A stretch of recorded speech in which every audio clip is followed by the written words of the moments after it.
Hi, I'm Jordan Rudolph of Unity Fitness, and if you're watching this from clicking on my ebook, thank you for clicking on that. I hope you enjoy the newsletter and other information that I can send your way. Otherwise, if you're viewing this on YouTube, thank you for checking me out on YouTube and check out my other videos. Also visit the website unityfitnesspro.com for other information and hopping on my newsletter there. What we're doing here today is going over the 5 simple exercises that you can do before your golf round, before your practice swings, anything like that. Whether you're hitting the range or actually getting a round in, or you can include them into your warm-up at your gym or at your workout. There's plenty more to go along with this, but for right now, these are the 5 ones that I find most valuable to you, and they're easy to remember, easy to do. The first one is a hip flexor stretch or the quad stretch, and we're going to get everything stretched out right here. Your hip flexors are right on top of the quad. A lot of times when people stretch out their quad, they miss their hip flexor because they're not squeezing their glutes tight enough, and I'm going to teach you how to do that. So if you find a towel, mat, if you're at the course, you can do it on the green or not on the green, but on a grass or something like that, or use one of the towels from your bag. But you want to protect your knees, so make sure you're on a soft surface. And you're going to come down with your knees, both your knees and hips are at 90 degrees. What you're going to do here, and what you're not going to forget this time, is to squeeze your glute on the knee that's down. And when you squeeze that, you're actually going to get your hip flexor to tighten up, and you'll feel a squeeze right away without even trying to lean forward or lean away or anything like that.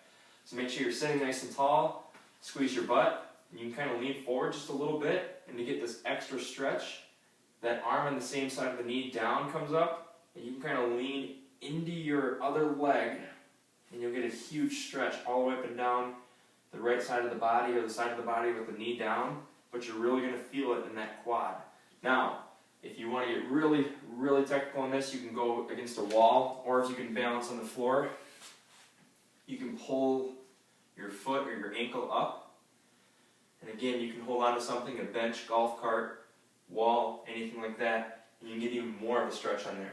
You're going to do both sides, 15-20 seconds, just one set. The next one that you're going to go through is a little bit of an elevated lunge. So you can find a bench, you can use a golf cart, you can use anything of the sort that's elevated off the ground. It doesn't have to be this high, but for me recording this video today, we're just going to do it on a chair. You're going to take a lunge, make sure it's a little bit of a deep lunge, make sure your chair doesn't slide, and you're just going to kind of creep down and drop the knee a little bit and just get a huge stretch in your hips, and you should feel it underneath and everything like that. Now while you're doing this, you want to make sure this foot is flat. You also don't want to strain yourself back here, so don't get uncomfortable, but you just want to feel a stretch. And you can even lean down if you have the mobility to do that right now. If not, you can check out some of my other videos on YouTube to help with that. But anyways, you're just looking for a little bit of stretch here, and you can even move that knee just a little bit outside, kind of push it inside, just making sure that foot stays flat. You're coming back up and doing the same thing on the other side. Don't start that high. Again, 3, 4, 5 inches is plenty, so if you have to build a little step, or if you even do it on a step somewhere, that's fine. A lot of times I'll do it on the golf course right into the golf cart. It sits about 7, 8 inches off the ground. Just lean onto that and do it there. The next one's a really good one that a lot of people forget about, and that's just a simple wrist and forearm stretch. Just pulling your fingers back each side, and then pulling your fingers down on each side. And this one I usually just kind of go back and forth. If you don't want to make it so obvious, you can do it down here. So you're not walking around doing this, but it does feel pretty good. Go back and forth, wrist and forearm stretch.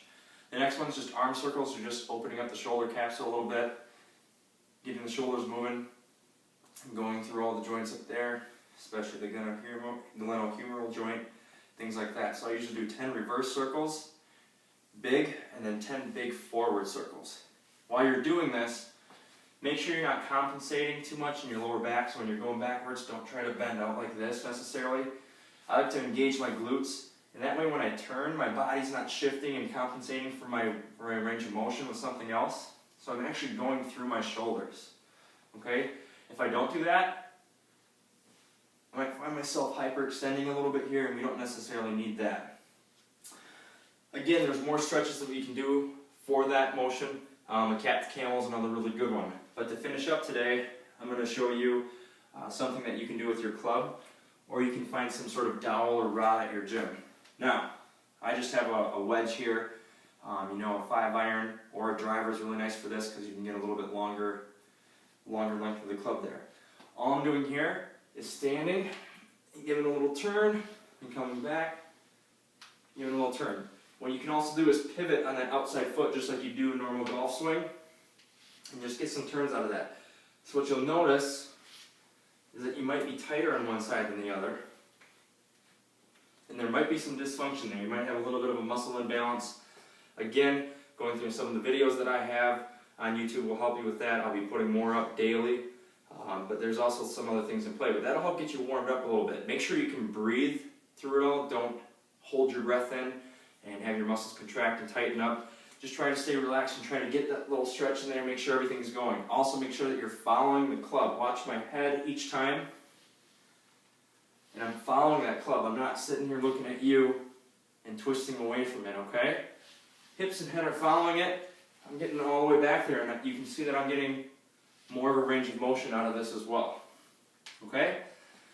Those are the 5 tips that come with the ebook and the 5 main tips that I have for a golf warm-up. You can also include them into your normal warm-up, normal routine, things like that. Thank you again for watching, and hopefully that you enjoy the ebook.